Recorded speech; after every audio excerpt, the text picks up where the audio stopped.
ಮೇ 10 ಕರ್ನಾಟಕ, ಆಂಧ್ರ, ಮಹಾರಾಷ್ಟ್ರದಾದ್ಯಂತ ಮಹಾಶಿವಶರಣೆ ಹೇಮರೆಡ್ಡಿ ಮಲ್ಲಮ್ಮನ ಜಯಂತಿ ಕಾರ್ಯಕ್ರಮ ಸಮಾಜ ಬಾಂಧವರು ಬಹು ವಿಜೃಂಭಣೆಯಿಂದ ಮಾಡ್ತಾರೆ.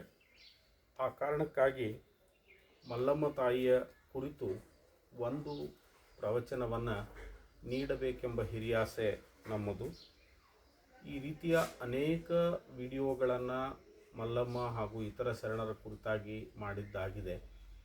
ತಾವೆಲ್ಲ ಸಬ್ಸ್ಕ್ರೈಬ್ ಆಗಿ ಈ ಚಾನಲನ್ನು ಪ್ರೋತ್ಸಾಹ ಮಾಡಿದರೆ ಈ ರೀತಿಯ ಅನೇಕ ವಿಡಿಯೋಗಳು ಬಂದು ಜನರನ್ನು ಧರ್ಮದ ಹಾದಿಯಲ್ಲಿ ತರಲು ಸಹಾಯವಾಗಬಹುದು. ಇದೀಗ ಮಹಾಶಿವಶರಣೆ ಹೇಮರೆಡ್ಡಿ ಮಲ್ಲಮ್ಮ ತಾಯಿಯ ಕುರಿತು ಒಂದು ಚಿಕ್ಕ ಪ್ರವಚನ.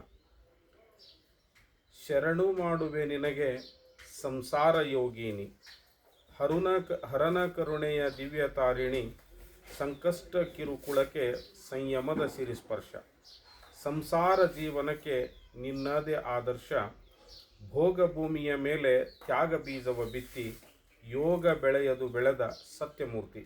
ಗುರು ಚನ್ನಬಸಪ್ಪನವರು ಮಹಾಶಿವಶರಣೆ ಮಹಾಸಾಧ್ವಿ ಶಿವಶರಣೆ ಹೇಮರೆಡ್ಡಿ ಮಲ್ಲಮ್ಮ ತಾಯಿಯ ಕುರಿತಾಗಿ ಈ ಸುಂದರವಾಗಿರ್ತಕ್ಕಂಥ ಒಂದು ಪದ್ಯವನ್ನು ಬರೀತಾರೆ. ಈ ಪ್ರಪಂಚದಲ್ಲಿ ಗೃಹಸ್ಥ ಜೀವನಕ್ಕೆ ತನ್ನದೇ ಆಗಿರತಕ್ಕಂಥ ಒಂದು ಮಹತ್ವದ ಸ್ಥಾನವಿದೆ. ಧನ್ಯೋ ಗೃಹಸ್ಥಾಶ್ರಮಿ ಅಂತಕ್ಕಂಥ ಶಂಕರರ ಮಾತಿನಲ್ಲಿ ಅದ್ಭುತವಾಗಿರ್ತಕ್ಕಂಥ ಅರ್ಥವಿದೆ. ಮಹಾತಾಯಿ ಶಿವಶರಣೆ ಹೇಮರೆಡ್ಡಿ ಮಲ್ಲಮ್ಮ ಈ ಭೂಮಿಗೆ ಅವತರಿಸಿ ಬಂದು ಒಂದು ಹೆಣ್ಣು ಕಷ್ಟ ಕೋಟಲೆಗಳನ್ನು ಸಹಿಸಿಕೊಂಡು ಸಂಸಾರದಲ್ಲಿ ಯಾವ ರೀತಿ ಸದ್ಗತಿಯನ್ನು ಕಾಣಬೇಕು ಅನ್ನುವಂಥ ಒಂದು ಉದಾಹರಣೆಯಾಗಿ ಈ ಭೂಮಿಯ ಮೇಲೆ ಅವತಾರ ಎತ್ತಿ ಬಂದಿರತಕ್ಕಂಥ ಮಹಾಮಹಿಮೆ ಮಲ್ಲಮ್ಮ ತಾಯಿಯ ಕುರಿತು ಮಾತನಾಡೋದು ಅಂತ ಹೇಳಿದರೆ ಸಮಸ್ತ ಸ್ತ್ರೀ ಕುಲದ ಕುರಿತು ಮಾತನಾಡಿದ ಹಾಗೆ. ಮಲ್ಲಮ್ಮ ತಾಯಿ ಶ್ರೀಶೈಲ ಪರ್ವತದ ತಪ್ಪಲಿನಲ್ಲಿ ಇರತಕ್ಕಂಥ ರಾಮಾಪುರ ಅನ್ನುವಂಥ ಒಂದು ಪುಟ್ಟ ಗ್ರಾಮ. ಇವತ್ತು ಆ ಗ್ರಾಮದ ಅವಶೇಷಗಳನ್ನು ನೋಡಲಿಕ್ಕೆ ನಮಗೆ ಸಾಧ್ಯವಿದೆ. ಅಂಥ ಗ್ರಾಮದಲ್ಲಿ ಸೋಮರೆಡ್ಡಿ ಅನ್ನುವಂಥ ಒಂದು ಮನೆತನ. ಆ ಮನೆತನದಲ್ಲಿ ಶ್ರೀಶೈಲ ಮಲ್ಲಿಕಾರ್ಜುನ ಮಹಾಶಿವಯೋಗಿಯ ಸದ್ಭಕ್ತರು, ವೀರಶೈವ ಧರ್ಮದ ಆಚರಣೆಯಲ್ಲಿ ಅತ್ಯಂತ ಶ್ರೇಷ್ಠತೆಯನ್ನು ಕಂಡಿರ್ತಕ್ಕಂಥ ಸದ್ಭಕ್ತ ಬಂಧುಗಳಾಗಿರ್ತಕ್ಕಂಥ ನಾಗರೆಡ್ಡಿ ಗೌರಮ್ಮ ಅನ್ನುವಂಥ ಪುಣ್ಯ ದಂಪತಿಗಳು. ಆ ದಂಪತಿಗಳ ಉದರದಲ್ಲಿ ಹುಟ್ಟಿ ಬಂದಿರತಕ್ಕಂಥ ಮಹಾಶಿವಶರಣೆ ಹೇಮರೆಡ್ಡಿ ಮಲ್ಲಮ್ಮ. ಅಂಥ ಮಲ್ಲಮ್ಮ ಪ್ರೌಢಾವಸ್ಥೆಗೆ ಬಂದ ಮೇಲೆ ಅವಳನ್ನು ಮದುವೆ ಮಾಡಿ ಕೊಟ್ಟಿರ್ತಕ್ಕಂಥ ಊರು ಅಂತ ಹೇಳಿದರೆ ಅದೇ ಶ್ರೀಶೈಲ ಪರ್ವತದ ಇನ್ನೊಂದು ಭಾಗದಲ್ಲಿರ್ತಕ್ಕಂಥ ಸಿದ್ದಾಪುರ ಅನ್ನುವಂಥ ಒಂದು ಗ್ರಾಮ.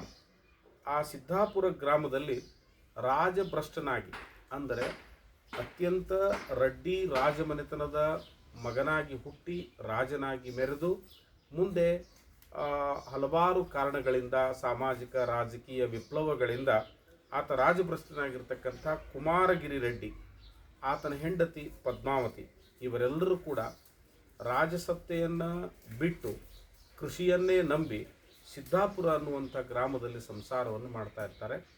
ಅವರಿಗೆ ಒಬ್ಬ ಕೊನೆಯ ಮಗ ಭರಮರೆಡ್ಡಿ ಅನ್ನುವಂಥ ಒಬ್ಬ ಯಥಾರ್ಥವಾಗಿರ್ತಕ್ಕಂಥ, ಶಬ್ದಶಃ ಈ ಇಡೀ ಚರಿತ್ರೆಯಲ್ಲಿ ಆತನನ್ನು ಹುಚ್ಚನೆಂದೇ ಬಿಂಬಿಸಲಾಗಿದೆ.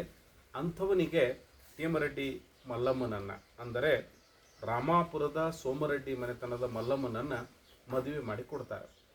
ಈ ಸಂಸಾರಿಕ ಹಿನ್ನೆಲೆಯಲ್ಲಿ ಮಲ್ಲಮ್ಮನ ಕ್ರಾಂತಿಕಾರಿಕ ಜೀವನವನ್ನು ನಾವು ನೋಡಬಹುದಾಗಿದೆ. ಅತ್ಯಂತ ದೈವಭಕ್ತಿ ಆಗಿರ್ತಕ್ಕಂಥ ಮಲ್ಲಮ್ಮ ಸರಳ, ಸಹಜ, ಸತ್ಯ, ಶುದ್ಧವಾಗಿರ್ತಕ್ಕಂಥ ಬದುಕನ್ನು ಕಳೆದು ಕಾಯಕ ಪ್ರಜ್ಞೆಯಿಂದ ಒಂದು ಹೆಣ್ಣು ಏನನ್ನು ಸಾಧಿಸಬಹುದು ಎನ್ನುವುದನ್ನು ಈ ಸಮಾಜಕ್ಕೆ ಸಾಧಿಸಿ ತೋರಿಸಿದ್ದಾಳೆ. ಅವಳ ಅನೇಕ ಪವಾಡ ಸದೃಶವಾಗಿರ್ತಕ್ಕಂಥ ಘಟನೆಗಳನ್ನು ಉದಾಹರಿಸುವುದರ ಮೂಲಕ ಮಲ್ಲಮ್ಮ ನಮ್ಮೆಲ್ಲರ ಮನಸ್ಸಿನಲ್ಲಿ ಅಚ್ಚಳಿಯದೆ ಉಳಿಯುತ್ತಾಳೆ. ಅವಳನ್ನು ತನ್ನ ತವರು ಮನೆಯಲ್ಲಿ ಒಬ್ಬಳೇ ಒಬ್ಬ ಮಗಳು, ಅವಳಿಗೆ ತಮ್ಮ ಇಲ್ಲ, ಅಣ್ಣ ಇಲ್ಲ, ಅಕ್ಕ ತಂಗಿ ಯಾರೂ ಇಲ್ಲ. ಇಡೀ ಶ್ರೀಮಂತ ಮನೆತನಕ್ಕೆ ಒಬ್ಬಳ ಮಗಳಾಗಿರ್ತಕ್ಕಂಥ ಮಲ್ಲಮ್ಮನನ್ನು ಗಿಣಿಯಂತೆ ಬೆಳೆಸಿರ್ತಾರೆ. ಅವಳಿಗೆ ಯಾವುದೇ ಕಷ್ಟ ನೋವು ಇದನ್ನು ಯಾವುದೂ ಅರಿವಿಗೆ ತಂದಿರೋದಿಲ್ಲ. ಆದರೆ ಅಂಥ ಮಲ್ಲಮ್ಮನನ್ನು ಕೇವಲ 4 ಜನ ದೈವದ ಮಾತು ಕೇಳಿ ಮತ್ತು ಒಬ್ಬ ಜಂಗಮನ ಭಾಷೆಯನ್ನು ಕೇಳಿ ಶ್ರೀಶೈಲ ಮಲ್ಲಯ್ಯನನ್ನು ನಂಬಿ ಆ ಯಾವ ಸಿದ್ದಾಪುರದ ಕುಮಾರಗಿರಿ ರೆಡ್ಡಿಯ ಮಗನಾಗಿರ್ತಕ್ಕಂಥ ಭರಮರೆಡ್ಡಿಗೆ ಮದುವೆ ಮಾಡಿಕೊಡ್ತಾರೆ.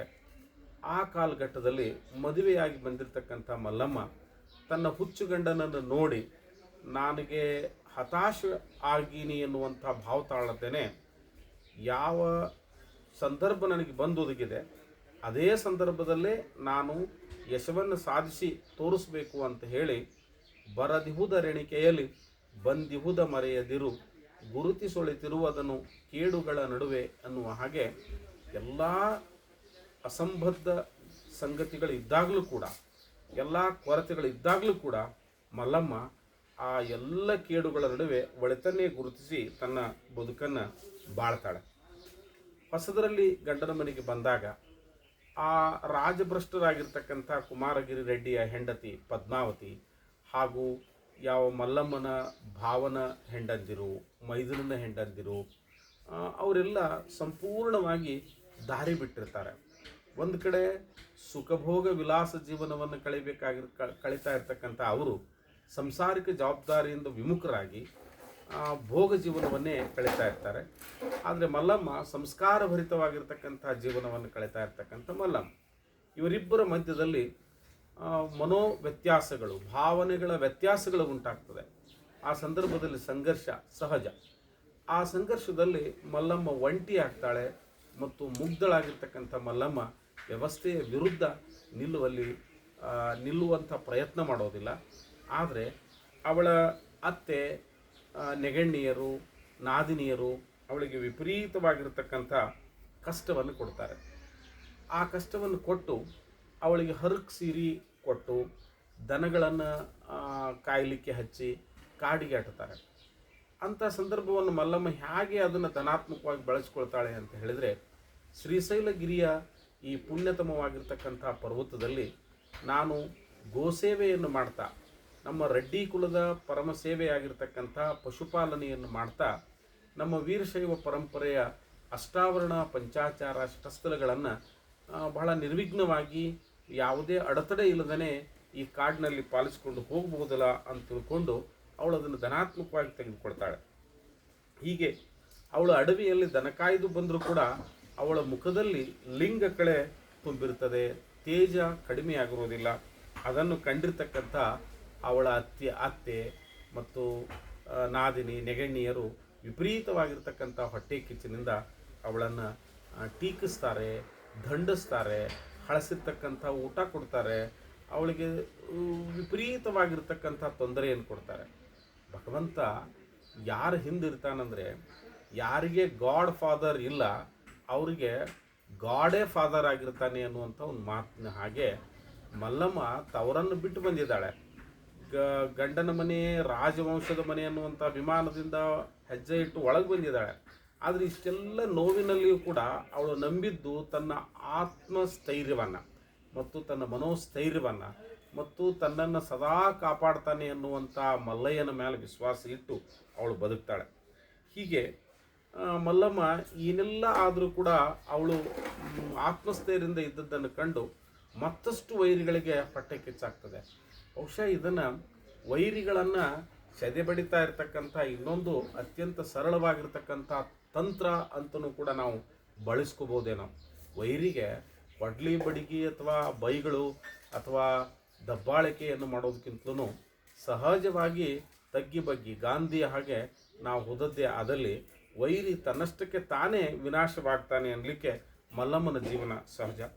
ಇವಳ ಮೇಲೆ ಇನ್ನಷ್ಟು ಕಷ್ಟ ಕೊಡಬೇಕು ಅಂತ ತಿಳ್ಕೊಂಡು ಅವರೆಲ್ಲ ಹೊಡೆದು ಬಡಿದು ಅವಳಿಗೆ ಹಳೆಯ ಸೀರೆ ಕೊಟ್ಟು ಆಮೇಲೆ ದಿವಸ ನೀ ಬೀಸಬೇಕು ಅಂಥೇಳಿ ಚೀಲ್ಗಟ್ಟಲೆ ಕಾಳುಗಳನ್ನು ಗಾಡಿಯಲ್ಲಿ ತುಂಬಿ ಕಳಿಸಿ ಅಡವಿ ಕಟ್ತಾರೆ. ಆ ಅಡವಿಯಲ್ಲಿ ಮಲ್ಲಮ್ಮ ಬೀಸುಕಲ್ಲು ಬೀಸ್ತಾ ಹಾಡ್ತಾ ತನ್ನ ಆ ಕಾಡಿನಲ್ಲಿರ್ತಕ್ಕಂಥ ಜನರಿಗೆಲ್ಲ ಸಂಸ್ಕಾರವನ್ನು ಕೊಡ್ತಾ ಪಶು ಸೇವನೆ ಮಾಡ್ತಾ ಬದುಕ್ತಾ ಇರ್ತಾಳೆ. ದಿನದಿನವೂ ಮಲ್ಲಮ್ಮ ಪ್ರಭಾವಶಾಲಿಯಾಗಿ ಬೆಳೀತಾಳೆ. ಇಂತಹ ದೊಡ್ಡ ಮನೆತನದ ಹೆಣ್ಮಗಳೊಬ್ಬಕ್ಕೆ ಆ ಶ್ರೀಶೈಲದ ಪರ್ವತದಲ್ಲಿ ಅಲ್ಲಿರ್ತಕ್ಕಂಥ ಗಿರಿಜನರಿಗೆ ಸಂಸ್ಕಾರವನ್ನು ಕೊಡ್ತಾ ಇದ್ದಾಳೆ, ಪಶುಸಂಗೋಪನೆ ಮಾಡ್ತಾ ಇದ್ದಾಳೆ. ಅವಳಲ್ಲಿ ಅದ್ಭುತವಾಗಿರ್ತಕ್ಕಂಥ ಶಕ್ತಿ ಇದೆ ಅನ್ನುವಂಥ ಮಾತುಗಳನ್ನು ಕೇಳಿ ಹೊಟ್ಟೆ ಕಿಚ್ಚಿನಿಂದ ಇನ್ನಷ್ಟು ಅವಳನ್ನು ತೊಂದರೆ ಕೊಡಲಿಕ್ಕೆ ಇಷ್ಟಪಡ್ತಾರೆ. ಅವಳಿಗೆ ಆಗಾಗ ಭೇಟಿ ಕೊಡ್ತಾ ಇರತಕ್ಕಂಥದ್ದು ಶ್ರೀಶೈಲ ಮಲ್ಲಿಕಾರ್ಜುನನ ಸ್ವರೂಪವೇ ಆಗಿರತಕ್ಕಂಥ ಅನೇಕ ಜಂಗಮ ಮೂರ್ತಿಗಳು. ಆ ಜಂಗಮ ಮೂರ್ತಿಯಲ್ಲಿ ಒಬ್ಬ ಜಂಗಮ ಸಾಕ್ಷಾತ್ ಶ್ರೀಶೈಲ ಮಲ್ಲಯ್ಯನೇ. ಅವನೊಂದಿಗೆ ಮಲ್ಲಮ್ಮನಿಗೆ ಜಾರಣಿಯ ಪಟ್ಟವನ್ನು ಕಟ್ಟಿಕೊಂಡಿರ್ತಕ್ಕಂಥ ಹುಚ್ಚನಾಗಿರ್ತಕ್ಕಂಥ ಗಂಡನ ತಲೆಯಲ್ಲಿ ತುಂಬ್ತಾರೆ. ನಿನ್ನ ಹೆಂಡತಿ ಕಾಡಿಗೆ ಹೋದರೂ ಕೂಡ ನಮಗೆ ತೊಂದರೆ ಕೊಡೋದು ಬಿಡೋಳು, ಅವಳು ಹೆಸರು ಬೆಳೀಲಿಕ್ಕತ್ತದ, ನಮ್ಮ ಹೆಸರು ಏನೂ ಇಲ್ಲ ಅನ್ನುವಂಥ ಹೊಟ್ಟೆ ಕಿಚ್ಚಿನಿಂದ ಅವಳನ್ನು ಮುಗಿಸಿ ಬಾ ಅಂತ ಹುಚ್ಚ ಗಂಡನ ಕೈಯಾಗಿ ಕೊಟ್ಟು ಕಳಿಸ್ತಾರೆ. ಆವಾಗ ಆತ ಬಂದು ಗುಡಿಸಲಿನಲ್ಲಿರ್ತಕ್ಕಂಥ ಮಲ್ಲಮ್ಮನ ಹಿಂದುಗಡೆ ಒಂದು ಗಿಡದಲ್ಲಿ ಅವಿತುಕೊಂಡು ಕೂಡ್ತಾನೆ. ಆವಾಗ ತಾಯಿ ಮಲ್ಲಯ್ಯನನ್ನು ನೆನೆಸ್ತಾಳೆ. ಮಲ್ಲಯ್ಯ ಬರ್ತಾನೆ. ಅಮ್ಮ, ನಿನ್ನ ಗಂಡನ ಮನೆಗೆ ಹೋಗಿದ್ದೆ, ಅವ್ರು ಏನೂ ನನಗೆ ನೀಡಲಿಲ್ಲ, ಬೈದರು, ಹೊಡೆದ್ರು, ಬೆಂಕಿಯನ್ನು ತಂದು ಜೋಳಿಗೆಯಲ್ಲಿ ಹಾಕಿದರು ಅಂತ ಹೇಳಿದಾಗ ಅವರು ಕುರಿತಾಗಿ ಅವಳು ದ್ವೇಷವನ್ನು ಸಾಧಿಸೋದಿಲ್ಲ. ಅವರು ಅಜ್ಞಾನದಿಂದ ಮಾಡ್ಯಾರಪ್ಪ, ನೀನು ಜ್ಞಾನಿಯಾಗಿರ್ತಕ್ಕಂಥ ಮಲ್ಲಯ್ಯ, ಅವ್ರಿಗೆ ಜ್ಞಾನ ಕೊಟ್ಟು ಕಾಪಾಡು, ಅದಕ್ಕೆ ಅವ್ರಿಗೆ ಶಾಪ ಕೊಡಬೇಡ, ವರಾನೇ ಕೊಡು ಅಂತ ಕೇಳ್ಕೊತಾಳೆ.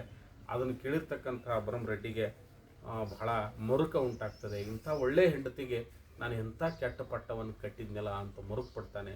ಹಾಗೆ ಬಂದಿರತಕ್ಕಂಥ ಮಲ್ಲಯ್ಯ ಸಾಕ್ಷಾತ್ ತಂದೆಯ ಸ್ವರೂಪವಾಗಿ ಮಲ್ಲಮ್ಮನನ್ನು ನೋಡ್ತಾ ಇರ್ತಕ್ಕಂಥ ದೃಷ್ಟಿ, ಇದನ್ನೆಲ್ಲ ನೋಡಿ ಯಾವ ಕೊಡ್ಲಿಯಿಂದ ಮಲ್ಲಮ್ಮನನ್ನು ಕಡಿಬೇಕಂತ ಮಾಡಿದ್ನೋ ಆ ಕೊಡ್ಲಿನ ಕೆಳಗೆ ಹೋಗೋದು, ಮಲ್ಲಮ್ಮನ ಹತ್ರ ಶರಣಾಗತಿಯಾಗಿ ಹೋಗುವಷ್ಟರಲ್ಲೇ ಮಲ್ಲಯ್ಯ ಮಾಯವಾಗಿ ಹೋಗ್ತಾನೆ. ಹೀಗೆ ಅನೇಕ ಸಂದರ್ಭಗಳು ಬರ್ತವೆ. ಕೊನೆಗೆ ಕುಮಾರಗಿರಿ ವೇಮರೆಡ್ಡಿ, ನಾನು ಎಂಥ ಒಳ್ಳೆಯ ದೊಡ್ಡ ಮನೆತಂದ ಹೆಣ್ಮಗಳನ್ನ ತಂದು ನನ್ನ ಹುಚ್ಚು ಮಗನಿಗೆ ಮಾಡಿದೆ, ಈ ಹುಚ್ಚು ಮಗನನ್ನು ಇಚ್ಛೆಯಿಂದ ಬದುಕಿ ಅವನಲ್ಲಿ ಯಾವುದೇ ತಿರಸ್ಕಾರ ಮನೋಭಾವ ಕಾಣದೇನೆ ಎಂಥ ಒಳ್ಳೆಯ ಹೆಣ್ಮಗಳಿವಳು, ಇವಳಿಗೆ ಯಾವ ರೀತಿ ಕಾಡ್ತಾರಲ್ಲ ಅಂಥೇಳಿ ಆತ ಅಳ್ತಾ ಕಾಡಿಗೆ ಬರ್ತಾನೆ. ಬಂದಾಗ ಮಲ್ಲಮ್ಮ ಅಂತಾಳೆ, ನೀವು ದೊಡ್ಡ ರಾಜರು, ಅಂಥ ರಾಜವಂಶಸ್ಥರು ನೀವು, ನನ್ನ ಗುಡಿಸಲಿಗೆ ಬಂದಿರಿ, ನಿಮ್ಗೆ ಹಾಕ್ಲಿಕ್ಕೆ ಒಂದು ಕಂಬಳಿ ಕೂಡ ಇಲ್ಲ ನನ್ನ ಹತ್ರ, ಎಂಥದ್ದು ಅಂತ ಮಾವನ ಬಗ್ಗೆನೇ ಮರುಕ ವ್ಯಕ್ತಪಡಿಸ್ತಾಳೆ ಹೊರತು ತನ್ನ ನೋವುಗಳನ್ನು, ತನ್ನ ಪಿರಾದಿ ಹೇಳೋದಿಲ್ಲ. ಇದು ನಮ್ಮ ಹೆಣ್ಮಕ್ಳು ಇವತ್ತು ಕಲಿಬೇಕಾಗಿರ್ತಕ್ಕಂಥ ಒಂದು ಪದ್ಧತಿ. ತಾಳಿದವನು ಬಾಳೆಯಾನು ಅನ್ನುವಂಥ ಸಂಗತಿಯನ್ನು ಅಳವಡಿಸ್ಕೊಂಡಿರ್ತಕ್ಕಂಥ ಮಲ್ಲಮ್ಮ ಬರ್ತಾಳೆ. ಬಂದಾಗ ಮಾವ ಹೇಳ್ತಾನೆ, ನನ್ನ ತಪ್ಪಾಯ್ತಮ್ಮ, ನಿನಗೆ ಮೋಸ ಮಾಡಿಬಿಟ್ಟೆ. ಇಲ್ಲ ಮೋಸ ಮಾಡಿಲ್ಲ, ನಮ್ಮ ಹಣೆ ಬರದಲ್ಲಿದೆ, ಇವರೇ ನನ್ನ ಇಳೇಳ ಜನ್ಮದಲ್ಲಿ ಕೂಡ ಮರಬರೆಡ್ಡಿನೇ ನನ್ನ ಗಂಡ ಆಗಬೇಕು, ನೀವು ಆ ರೀತಿ ಮಾಡಬೇಡ್ರಿ, ಇದು ಮಲ್ಲಯ್ಯನ ಇಚ್ಛಾ ಅನ್ನುವಂಥ ಭಾವ ಹೇಳ್ತಾಳೆ. ಆಗ ಭರಮರೆಡ್ಡಿ ಮತ್ತೆ ಮನೆಯಿಂದ ಓಡಿ ಬರ್ತಾನೆ. ಅಪ್ಪ, ಮನೆಯೆಲ್ಲ ಹಾಳಾಗಿ ಹೋಗ್ಬಿಡ್ತು, ಮನೆಯೊಳಗಿರ್ತಕ್ಕಂಥ ಕಾಳು ಕಡಿ ಎಲ್ಲ ಕಳುವಾಗಿ ಹೋಗ್ಬಿಟ್ಟಾವು, ಹಾಳಾಗಿ ಹೋಗ್ಬಿಟ್ಟಾವು. ಆಮೇಲೆ ಅವ್ಗೆ ಹಿರಿವ್ಯಾನ್ ಬಂದದ, ಆಮೇಲೆ ಅಣ್ಣನ ಹೆಂಡತಿಗೆ ರೋಗ ಬಂದದ, ತಂಗಿಗೆ ಜಡ್ಡು ಬಂದ್ಬಿಟ್ಟೈತಿ, ಇವರೆಲ್ಲ ಬಹಳ ಬಳಲಿಕ್ಕತ್ತಾರ ಅಂತ ತಿಳ್ಕೊಂಡು ಹೇಳಿದಾಗ ಮಲ್ಲಮ್ಮ ಅವ್ರಿಗೆ ಒಳ್ಳೇದಾತು ಅಂತ ದುಷ್ಟರಿದ್ರು ಅನ್ನುವಂಥ ಮಾತಾಡ್ದೇ ಅವರು ಕುರಿತಾಗಿರ್ತಕ್ಕಂಥ ಮರುಕ ವ್ಯಕ್ತಪಡಿಸ್ತಾಳೆ. ಆಗ ಮರುಕ ವ್ಯಕ್ತಪಡಿಸಿ ಮಲ್ಲಯ್ಯನನ್ನು ನೆನೆಸ್ತಾಳೆ. ಮತ್ತೆ ಮನೆಗೆ ಹೋಗ್ತಾಳೆ. ಹೋಗಿ ಅವ್ರಿಗೆಲ್ಲ ಪ್ರಸಾದವನ್ನು ಹಚ್ಚಿ ಭಸ್ಮದಿಂದ ನೋಡಿ, ವೀರಶೈವದ ಅಷ್ಟಾವರಣದಲ್ಲಿ ಎಂಥ ಅದ್ಭುತವಾಗಿರ್ತಕ್ಕಂಥ ಶಕ್ತಿ ಇದೆ. ಗುರು, ಲಿಂಗ, ಜಂಗಮ, ಪಾದೋದಕ, ಪ್ರಸಾದ, ಭಸ್ಮ. ಈ ಭಸ್ಮ ಏನದಲ್ಲ, ಗೋಮಯದಿಂದ ಮಾಡಿರ್ತಕ್ಕಂಥ ಈ ಭಸ್ಮ ಹಲವಾರು ರೋಗ ರುಜಿನಗಳನ್ನು ಕಳೆಯಬಲ್ಲದು ಅನ್ನೋದು ಮಲ್ಲಮ್ಮನ ಪವಾಡ ಸದೃಶವಾಗಿರ್ತಕ್ಕಂಥ ಘಟನೆಯಿಂದ ತಿಳಿಬೇಕಾಗ್ತದೆ. ಹೀಗೆ ಅವರೆಲ್ಲರೂ ಶರಣಾಗತಿ ಆಗ್ತಾರೆ. ಆಮೇಲೆ ಅವರೆಲ್ಲ ಶರಣಾಗತಿಯಾಗಿ ಮಲ್ಲಮ್ಮನನ್ನು ಕ್ಷಮೆ ಕೇಳಿ ಆ ಗ್ರಾಮದಲ್ಲಿ ಉಳಿಸ್ಕೊತಾರೆ. ಆ ಸಿದ್ದಾಪುರ ಗ್ರಾಮದಲ್ಲಿ ಮಲ್ಲಮ್ಮ ಸಾಮಾಜಿಕ ಚಿಂತಕಳಾಗಿ, ಕಾರ್ಯಕರ್ತರಾಗಿ ಜನರಿಗೆ ಮಾರ್ಗದರ್ಶನ ಮಾಡ್ತಾಳ್ರೆ.